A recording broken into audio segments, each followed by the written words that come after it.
Sleep is underrated and minimal looked upon in this fast-moving, ever-busy, ever-changing digital world. 100,000 people die per year only in the US just because of sleep deprivation. Hello everyone and welcome back to the channel. Few days back, I had to stay awake. I had done my class work that I am preparing for the students, so I had to stay awake till late night until about 3 a.m. I slept about 3 a.m. and the following morning I had to get up again early in the morning and start my work. When I got up, I was so tired. It was less energetic, I could not focus and it was so difficult, but woke up with much effort, start working. I had to go to the town that day to get done some of my work. When I went to the first place to get done my work, I was so tired, I could not concentrate. It was very difficult for me. Since it was very difficult, so I wanted some break and I could not concentrate seriously on the work that I was supposed to do. The bookstore was nearby. Bookstore is one of the favorite places in the town, so I just entered it without any intention. I did not want to buy any book. I entered into it just because I was tired and I was just surfing through the bookshelf and see what were the books. While I was surfing through the book, I saw this book by Rob Bobson. This is the book and it says The Art of Sleeping. Now, since I was tired, since the problem was sleep, since I was frustrated because of sleep deprivation, I thought of, okay, this would be a good book. I did not know what was inside. It also says for a happier, calmer and a successful day. So this struck my head. I wanted to buy it. Without just going through the book, I went and bought the book and started reading this. So when I read this book, I started to understand. I realized that there is a big science, a depth to sleep than we think. I went on to research furthermore on sleep. Still I am trying to have a good sleep. I don't say I am like magically having a really good sleep. No. This video I'll be talking about the things that I learned from this book and also from my research. Let's start.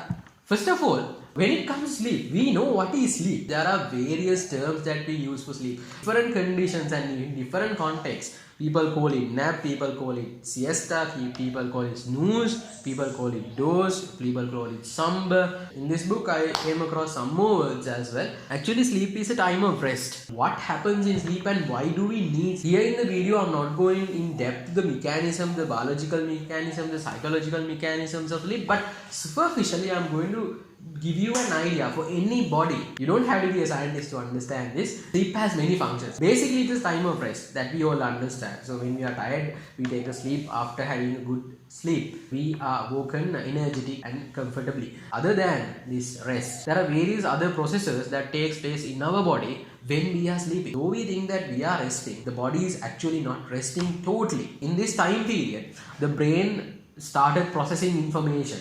The things that we learned, that we experienced, we encountered during the day is processed by the brain and allocated different locations, storage locations in the brain during the sleep. So the brain is working while we are asleep. Proteins are broken down. The proteins are broken down for the growth of the body and the growth is even faster while we are sleeping.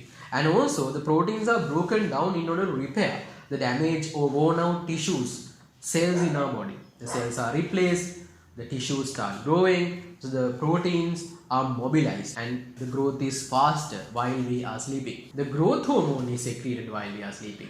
You know the growth hormone enhances your growth, it supports your growth while we are asleep.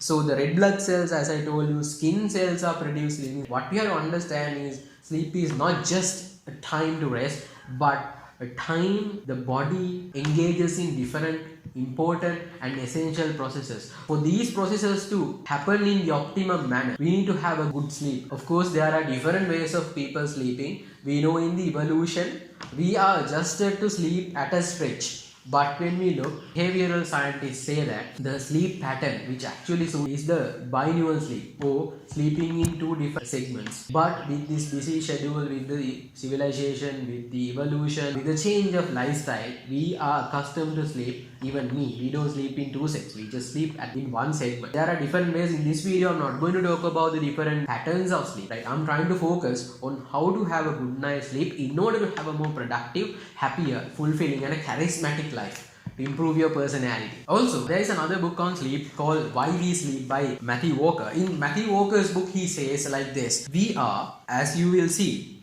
socially, organizationally, economically, physically, behaviorally, nutritionally, linguistically, cognitively and emotionally depend upon sleep. So this is a serious quote.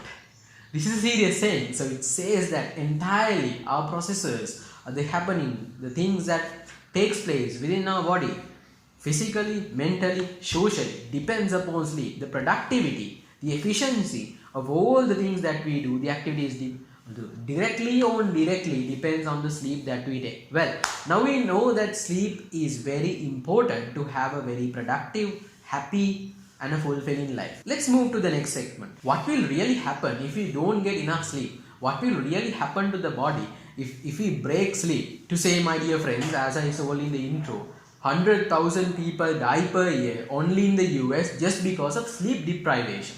So sleep deprivation can bring you deadly consequences, especially on your brain. The main thing that happens, as it happened to me, is a reduction of concentration. So you will not be able to concentrate on the work that you need when you are sleep deprived, when you have not enough sleep. Just recall an incident where a road accident has taken place just because the driver is deprived of sleep, because the driver is sleepy. You know how deadly it is.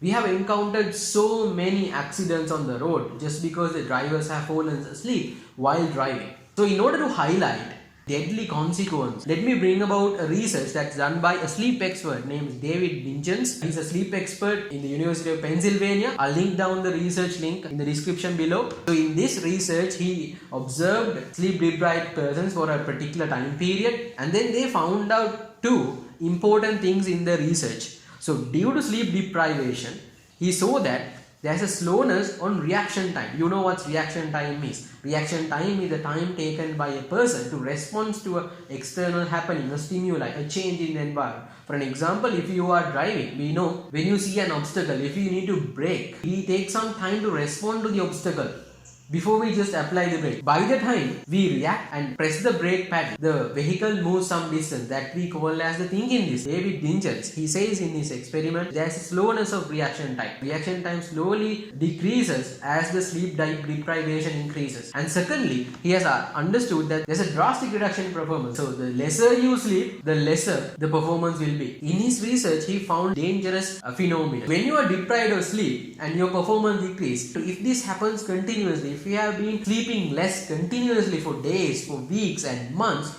you will reduce your performance. But the dangerous thing is that you don't feel that your performance is decreased. Just imagine a drunken driver claiming that he can drive normally. It's something like this. So the drunken driver is claiming that he could drive normally as if he in the normal condition. So when we deprive sleep continuously for days, we don't feel the reduction in performance. We tend to feel that this is our normal condition. That's very, very dangerous. So it will have deadly consequences at the end, since we don't understand our cognitive, our performance. Now we know that sleep is important and the deprivation of sleep is deadly. Is it all? No, dear friends. Now we are coming to the most important section in our video. How can we sleep well? There are various theories, various guidelines to sleep well, but here I am going to highlight you 6 points that I have learned through my research that can be used by anyone just to sleep well, sleep productively, sleep happily for a happy and healthy life. Well, the first one, have a dark room. What do you mean by a dark room? Have a dark room for sleep. A room with zero lights. The darker the room, the better your sleep. So always try to sleep with your light switch off, because evolutionally we are accustomed to sleep when the time is night. So you know animals fall asleep night unless they have a different pattern of sleep. So even humans, along in the evolution, our body has accustomed to feel sleepy when the background or the environment is dark and dim. But now with our busy schedules, with the innovativeness, the advancement of technology, days and nights are both lit alike. We have never sleepy night because of the artificial lighting. This process can be altered. So therefore, try to switch off all the lights in your room. Still, if you need a light, so some of you like to have some light in the room, so therefore try to use dimmer lights. You can dim your lights, dim the light, or that's the first thing, sleeping in a dark room. Second, this is one of the main problems in this digital world. We have some digital consequences continuously, including me. Just even at this moment, we are confronted with blue screens. Our phones, tablets, laptops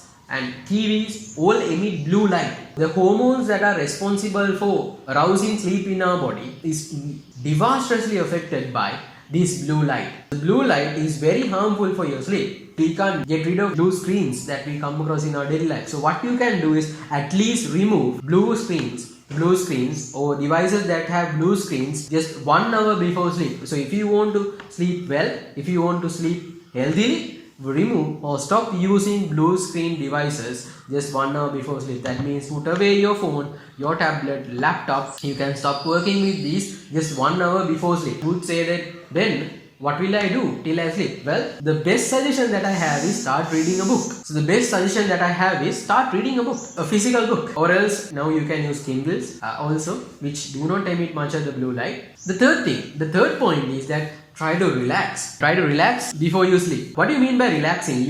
Of course, you can't have much of a physical relax because we are sleeping. Try to relax before you sleep. In relaxing, try to avoid horror and stress stories and conversations before sleep. Some of you, not all, some of us are really affected by horror movies. Our sleeping conditions mentally get affected when we are emotionally disturbed. So therefore, try to relax before you sleep if you want to sleep well. Of course, if you think that if you are emotionally disturbed, not just because of watching a movie, but because of some problem, you have encountered some problem and it keeps you from not sleeping. Best thing is to write it down. Write your worry. Write the thing that is disturbing in you. Write the thing that is disturbing you on a sheet of paper. And if you are a person who is stressful, continuously subject to stressful conditions, and if you are in a stressful environment, it's better to have a piece of paper and a pen near you. If you cannot sleep, if something is worrying you throughout, just take the pen and the piece of paper and write it down. So writing it down, just like journaling, will help you to withdraw, get away from that, get relieved from the condition, at least for a minute degree, which will help you to sleep. Because in order to find solutions for all these problems, you need to have a good rest, because your brain should be functioning properly, your mind should be fit in order to answer these questions. If you have problems in your life, try to have a good rest purposely. I know when you have problems, you cannot sleep. But still, in order to find good solutions to the problems, in order to find sustainable solutions to the problems, we need to have a good rest. We need to have a good sleep. Only with a calm and a peaceful and energetic mind, you can bring about good solutions. So if you have a problem, please write it down on a sheet of paper. And also it's good to have a book or a sheet of paper with a pen near your bed if you are in such a stressful condition. Next, your posture matters. So we sleep in different postures. We sleep on our stomach, we sleep on our stomach up, the abdomen up, we sit side postures. But scientists, doctors have found out that adapting to a side posture, sleeping to side, is better than other postures. It will bring you good results. It will bring you a good sleep. When you sleep, try to adjust the side posture. The final point. This is not only relevant to sleep, but also entirely for a happy and a healthy lifestyle. Try to do regular exercises. So if you engage in regular exercise within the day, it will largely help you. It will largely help you to have a good night sleep, a good night rest, because your body will be wanting to sleep. So if you are a person like me who is sitting all the time near a computer, or attending lectures, or lecturing, or doing the work in the office, try to allocate some time of your day, at least 30 minutes for some physical exercise. If you cannot go to a gym, try to get used to a good pattern of stretchings. At least try to have a good workout of stretchings. If you can't go to a gym, or if you don't have equipment at home, now there are plenty of good apps in the app market. So you can download one of them, or you can just go through the internet and find out some good stretchings and try to stretch. So that also will be a physical exercise. Or if you have provisions, run around. So it will be a good exercise for you. So try to engage in regular exercises. I think these 6 points will definitely bring you a good sleep. Having a good sleep will eventually bring you a good life. And one additional point, your surrounding matters. A conducive environment is always needed to promote the sleep that we need. It is said in the book that it is wiser to invest in your shoes and blankets, because directly or indirectly will be inside them in some day. So it is said in this book, invest in your shoes and sheets, because if you are not in one, you are in the other. So what I am trying to say is, try to make your place of sleep comfortable to your extent. Dear friends, try to make your place comfortable, and also try to make the surrounding very conducive to sleep. It will promote your sleep and help you to sleep well. So dear friends, today we went through a factor that we should be concerned in our daily life schedules, but still we neglect, that is our sleep. So I think this video might have helped you. I want to conclude that having a good night's sleep will ultimately help you pave the way to a good, happy life. Until we meet again, take care and stay safe.